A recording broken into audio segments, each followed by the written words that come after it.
दौर को थोड़ा सा याद करने की कोशिश करते हैं। हम टॉपिक है हमारा आज का मुस्लिम लीग। 1885 में जब कांग्रेस बनता है तो तुमको बताया तो वहाँ पे एक आदमी आया था 1899 में। ठीक है, क्या तो नाम उसका सर सैयद अहमद खान। सर सैयद अहमद खान ने एक अलग पार्टी खड़ा कर दी और उस पार्टी का लक्ष्य था कि कांग्रेस में कोई मुसलमान ना जाए, कांग्रेस को बायकॉट कर दो, ये लक्ष्य था। तो ये कहीं ना कहीं ये बीज बोया जा चुका था मुसलमानों के मन में, ठीक है, कि कांग्रेस उसकी नहीं पार्टी है, कांग्रेस हिंदुओं की पार्टी है।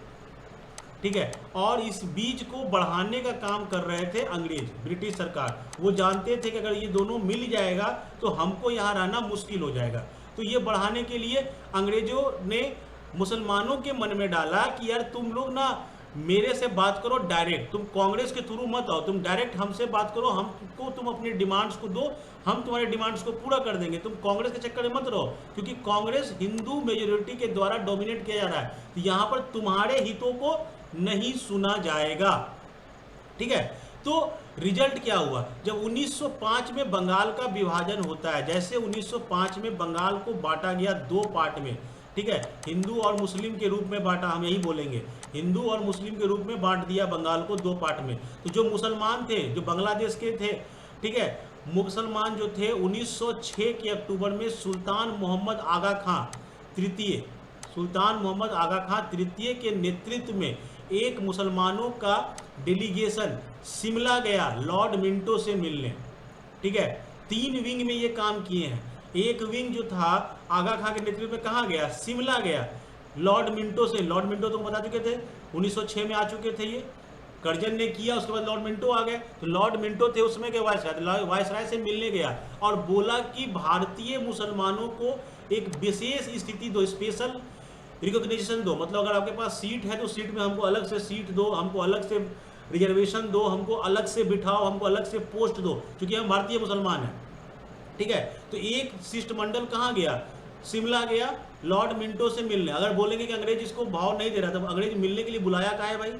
अगर अंग्रेज मुसलमान और हिंदू नहीं करना चाहता था तो वो अलग से इससे मिलेगा क्यों, वो मिला इसीलिए। उसी के साथ लॉर्ड कर्जन जो थे 1905 में, वो ढाका के नवाब समीउल्लाह को, ठीक है, समीउल्लाह जो था वो बहुत सपोर्ट किया था कि हाँ ठीक किया, बंगाल का विभाजन कर दिया, हम लोग को अलग कर दिया, हम लोग अब अलग से यहाँ राज करेंगे। और यही लॉर्ड कर्जन की प्रेरणा से ये जो थे समीउल्लाह, ठीक है, 30 दिसंबर 1906 में ढाका में बनाते हैं अखिल भारतीय मुस्लिम लीग संगठन।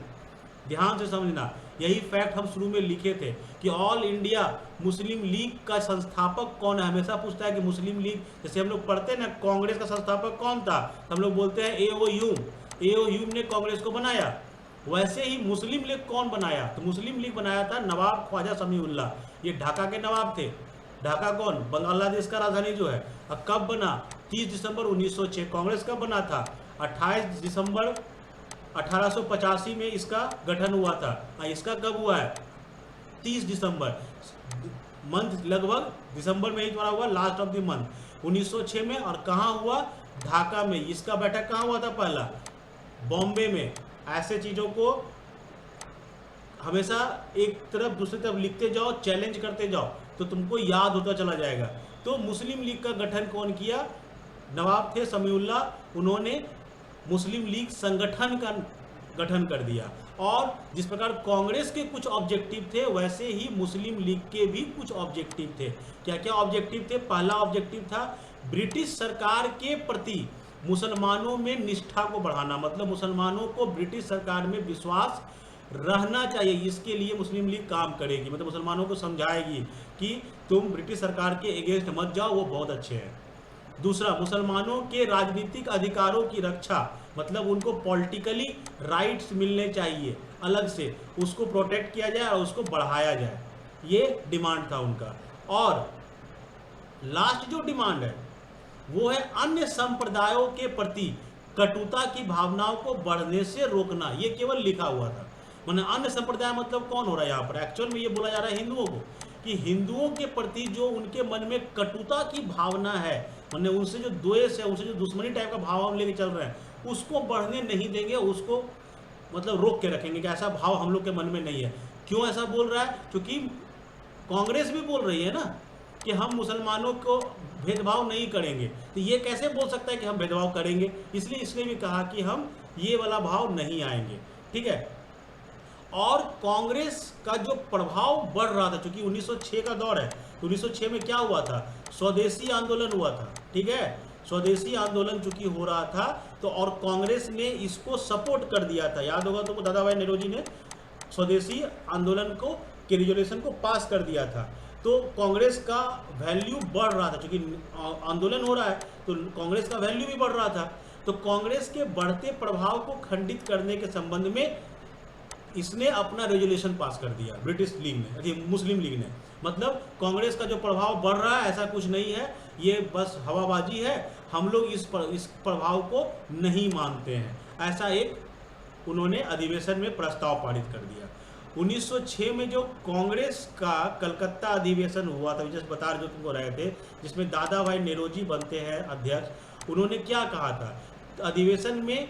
जो प्रस्ताव लाया गया था, पहला क्या था? स्वशासन की मांग, ठीक है, सेल्फ गवर्नमेंट की मांग, बंगाल विभाजन की निंदा और बहिष्कार का समर्थन। कौन सा बहिष्कार? जो विदेशी वस्तुओं का हम बहिष्कार कर रहे थे। तो कांग्रेस ने इस तरह से 3 प्रस्ताव पारित किए थे। पहला क्या था कि हमको स्वशासन चाहिए, मतलब अपना शासन चाहिए, इसका हम मांग कर रहे हैं। और दूसरा, बंगाल का जो विभाजन कर्जन ने किया, हम उसकी निंदा करते हैं कि आपने गलत किया। और तीसरा, आपके विदेशी वस्तुओं का हम बहिष्कार करेंगे, इसका हमने समर्थन किया। ये कांग्रेस का अधिवेशन का डिमांड था या प्रस्ताव था। वही मुस्लिम लीग ने क्या प्रस्ताव पारित किया? मुस्लिम लीग 1906 में, चूंकि उसी समय तुम कांग्रेस का भी बैठक कर रहे हो, उसी समय 30 दिसंबर 1906 में मुस्लिम लीग अपना बैठक करती है, ठीक है। अब मुस्लिम लीग बैठक करके बोलती है कि हमको ब्रिटिश सरकार में विश्वास है, विभाजन जो हुआ उसका हम समर्थन करते हैं कि ठीक हुआ, और जो बहिष्कार कांग्रेस कर रहा है हम उसका निंदा करते हैं। देखो, दोनों एक दूसरे को अपोज कर गया। ये बोला बंगाल विभाजन की हम निंदा करते हैं, ये बोल रहा है बंगाल विभाजन का हम समर्थन करते हैं, ये बोला बहिष्कार का हम समर्थन करेंगे, ये बोलता है हम बहिष्कार का निंदा करेंगे, ठीक है। इस प्रकार से मुस्लिम लीग एक तरीके से कांग्रेस से अलग होकर कांग्रेस के अगेंस्ट बात करना शुरू कर दी। तो यहाँ से एक चीज़ हुआ कि मुस्लिम लीग जब अलग बन गई तो मुसलमानों का मूवमेंट हो गया मुस्लिम लीग की तरफ। ऐसा नहीं कि सारे मुसलमान मुस्लिम लीग में चले गए, ये बात सत्य नहीं है, लेकिन मुस्लिम लीग में मैक्सिमम क्या, मेजोरिटी क्या, टोटल मुस्लिम ही थे उसमें। जिस प्रकार कांग्रेस में मुस्लिम और हिंदू दोनों थे, बट मुस्लिम लीग में केवल मुस्लिम ही थे। तो मुसलमानों का कांग्रेस से अलग हो जाने के कारण भारतीय राष्ट्रीय आंदोलन जो था वो कमज़ोर होता चला गया। 1906 के बाद आंदोलन मेरा धीरे धीरे कमज़ोर होता चला गया। फिर 1907 में तो कांग्रेस ही टूट गई। 1908 में मुस्लिम लीग अपना अधिवेशन करता है अमृतसर में। ध्यान से समझ लो, 1906 का दौर क्या था? स्वदेशी आंदोलन, ठीक है, 7 तक चलता रहा। 7 में कांग्रेस ही टूटा, तब तक मुस्लिम लीग चेक कर रही है, देख रही है कि हो क्या रहा है, हो क्या रहा है, चलो देख ली, चलो जो होना था हो गया, कांग्रेस यहाँ से टूट गई, यानी कांग्रेस भी अब कमजोर पड़ चुकी है, कांग्रेस अब कमजोर पड़ चुकी है। बोला ये सही समय है, कांग्रेस भी मजबूत नहीं है, आंदोलन भी खत्म होने के कगार पे आया है। तो 1908 में मुस्लिम लीग गई ब्रिटिश सरकार के पास और डिमांड की किस बात का, कि मुसलमानों के लिए पृथक निर्वाचन मंडल की मांग कर दिया। मतलब क्या हुआ उस समय, ऐसे समझो अभी जो पार्लियामेंट तुमको पढ़ा रहे हैं, लोकसभा राज्यसभा, उस समय भी लेजिस्लेचर था, उस समय था सेंट्रल लेजिस्लेचर, सेंट्रल लेजिस्लेटिव, ठीक है। सेंट्रल लेजिस्लेटिव में मान के चलो उस समय 200 सीट था, ठीक है, ऐसे समझा रहे हैं, रफली समझा रहे हैं, 200 सीट था मान लो उस समय। तो 200 सीट में 200 अंग्रेज बैठेंगे यहाँ पर, ठीक है। बाद में सरकार ने फैसला किया था कि 16 लोग जो होंगे, 16 लोग जो होंगे, वो 16 लोग जो है वो भारतीय होंगे, ठीक है। और वो भारतीय कहाँ से आएंगे, तो उसको हम लोग नॉमिनेट करेंगे, मतलब हम चुनेंगे, ये अंग्रेज बोल रहा है कि हम चुनेंगे कि कौन भारतीय इसमें बैठने लायक है, ठीक है। ये सेंट्रल लेवल पर है। वैसे ही प्रांत, जैसे बिहार था, बंगाल था, तो प्रांत अलग है, ठीक है। तो प्रांतों में भी, जैसे आज डेट में क्या विधानसभा है, वैसे प्रांतों में भी लेजिस्लेचर था, वहाँ भी विधानसभा था, और वहाँ पर जो लोग बैठते थे वो उसी प्रांत से चुनाव लड़कर इसमें बैठते थे। चुनाव का मतलब अलग था वहाँ, वो बाद में कभी समझा देंगे, बट जो आज चुनाव होता है उस चुनाव से इस चुनाव को मतलब नहीं है। बट इलेक्शन के थ्रू ये चुनाव होता था, ठीक है, और इसी प्रांत के लोग इसमें जाके बैठते थे, वो मेंबर होते थे इसके। तो इस प्रांतीय सभा में इलेक्शन जो हो रहा है उसमें मुसलमानों ने अनाउंस करवाया कि हमको इसमें सीट दीजिए अलग से, ठीक है, इसमें हमको सीट दीजिए। मतलब क्या हुआ, उसने कहा पृथक निर्वाचक मंडल, मतलब क्या हुआ समझो इसको।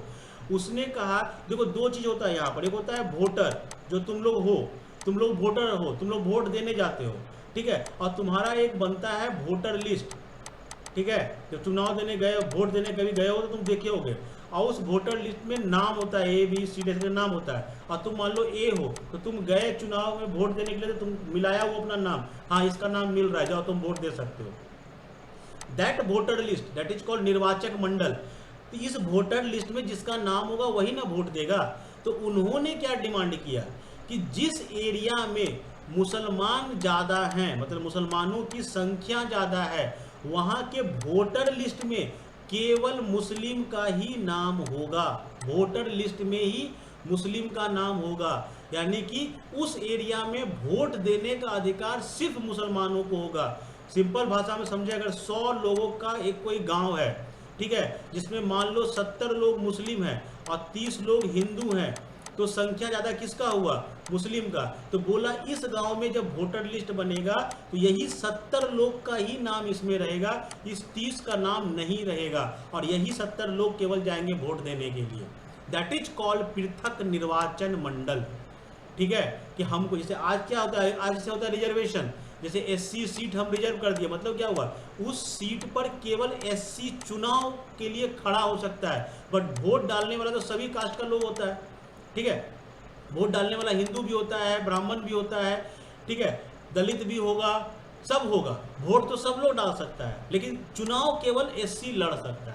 लेकिन यहाँ उल्टा बात कर रहा है, यहाँ बोल रहा है कि चुनाव तो मुसलमान लड़ेगा ही, केवल लड़ेगा, उसको वोट डालने वाला व्यक्ति भी मुसलमान ही केवल होगा, यहाँ पर हिंदुओं को वोट डालने नहीं मिलेगा। इस प्रकार का डिमांड 1908 में मुस्लिम लीग के द्वारा किया गया, दैट इज कॉल्ड पृथक निर्वाचन मंडल। और 1909 में तुमको पता होगा मार्ले मिंटो रिफॉर्म आया था, government of India act 1909, government of India act आया था 1909 में, और उस 1909 के एक्ट में इस बात को अंग्रेजों ने खुशी खुशी मान लिया, क्योंकि वो तो चाहते ही थे कि हिंदू मुस्लिम में लड़ाई हो, तो उन्होंने इस बात को एक्सेप्ट कर लिया कि हाँ हम मुसलमानों को सेपरेट इलेक्टोरेट देते हैं। तो ये एग्जाम का बहुत फेवरेट क्वेश्चन है, बहुत मतलब तुम पलट के देख लो क्वेश्चन बैंक, नहीं भी कुछ तो तुमको हर 1 साल 2 साल पर ये क्वेश्चन दिखेगा कि सेपरेट इलेक्टोरेट कौन सा गवर्नमेंट ऑफ इंडिया एक्ट में लागू किया गया था, तो 1909 में किया गया था, उसको मार्ले मिंटो रिफॉर्म भी कहते हैं। क्या हुआ था ये भी पूछता है, इसका मतलब क्या हुआ, कि अगर पृथक निर्वाचक मंडल बनाए इसका मतलब क्या हुआ था, मतलब समझ लो कि मुसलमानों के लोकेलिटी में केवल मुसलमान चुनाव लड़ेंगे और केवल मुसलमान ही वोट दे सकेंगे, that is called separate electorate. तो ये 1909 की घटना है। यानी कि अगर इधर तो तुम्हारा कांग्रेस तो शांत बैठा हुआ है, क्योंकि कांग्रेस टूट पड़ा है, कांग्रेस में टूट हो गई है, आंदोलन भी खत्म होने के कगार पर है, तो ऐसे कंडीशन में मुस्लिम लीग ग्रो करेगा। ऑब्वियस बात है, एक पक्ष जब शांत होएगा तो दूसरा पक्ष अपना आगे का कारवां बढ़ाएगा। तो यहाँ पर मुस्लिम लीग फॉर्म में आ गई, उसके डिमांड्स को अंग्रेजों ने मान भी लिया। अंग्रेज डिमांड को इसलिए माने कि उनको दिखाना था कि वो कांग्रेस को नीचे करना चाहते हैं, वो कांग्रेस को वैल्यू नहीं देना चाहते हैं, इसीलिए कांग्रेस की बातों को इग्नोर करते हुए मुस्लिम लीग को वैल्यू दे दिए, जिससे मुसलमानों में अंग्रेजों के प्रति जो सम्मान था, जो निष्ठा था, वो और बढ़ गया, और उनके मन में जो कांग्रेस के प्रति कटुता थी वो भी और बढ़ गई। रिजल्ट ये हुआ, भारतीय राष्ट्रीय कांग्रेस ऑब्वियस बात है इसका विरोध करेगा, तो इसने विरोध किया कि आपने सेपरेट इलेक्टोरेट क्यों दिया। वही मुस्लिम लीग जो था उसका तो चूंकि ये डिमांड ही था तो वो इसका समर्थन करे। तो इस प्रकार से तुमको दिखेगा कि दोनों में किस प्रकार से धीरे धीरे दूरियां बढ़ती चली गई, ठीक है। तो यहाँ पर 1909 की घटना तुम्हारे दिमाग में होनी चाहिए, क्योंकि जैसे हम 1919 पहुँचेंगे तो तुमको दिखेगा 10 साल के बाद जो मुसलमानों के मन में अंग्रेजों के प्रति बहुत निष्ठा है, वो 10 साल के बाद अचानक से जो निष्ठा ऐसे करके ग्राफ बढ़ रहा था वो ग्राफ अचानक से नीचे गिरेगा, ठीक है, और उनको भी याद आएगा, मुसलमानों को भी, राष्ट्रीय कांग्रेस के बारे में। ये हम आगे देखेंगे। अब इस तरह का कुछ और आंदोलन जो एग्जाम में दिखता है, जैसे एक है अहरार आंदोलन, 1906 में ही हुआ था। ये मुसलमानों वाला पार्ट पढ़ रहे हैं केवल, कि मुसलमानों वाले में क्या क्या हुआ।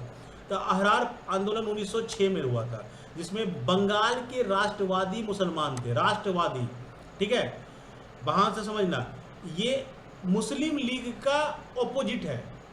हम क्या बोले थे तुमको कि कांग्रेस में हिंदू तो हैं ही, लेकिन कांग्रेस में मुस्लिम भी हैं, यहाँ पर हिंदू और मुस्लिम दोनों हैं, बट मुस्लिम लीग में केवल मुस्लिम है। और इस मुस्लिम लीग को काटने के लिए मुसलमानों के द्वारा एक वर्ग खड़ा हुआ जो कहलाता था राष्ट्रवादी मुसलमान, ठीक है, उसने छेड़ा अहरार आंदोलन। उसमें मौलाना मोहम्मद अली, हाकिम अजमल खान, नजरुल हक और मौलाना जफर अली, ये वो नाम है मुसलमानों के जो उस दौर में भी मुस्लिम लीग का विरोध किए थे, ठीक है। तुमको ये सारा नाम आगे इतिहास में दिखेगा। हकीम अजमल खान तुमको कई जगह दिखेंगे, मोहम्मद अली, शौकत अली तुमको कई जगह दिखेंगे, नजरुल हक, अगर कभी बंगाल में रहे हो तो तुमको नजरुल हक के नाम से बहुत सारा बिल्डिंग और बहुत सारा जगह दिखेगा, बहुत फेमस पर्सनैलिटी थे वहाँ के। मौलाना जफर अली, ये बहुत फेमस पर्सनैलिटी थे बंगाल के।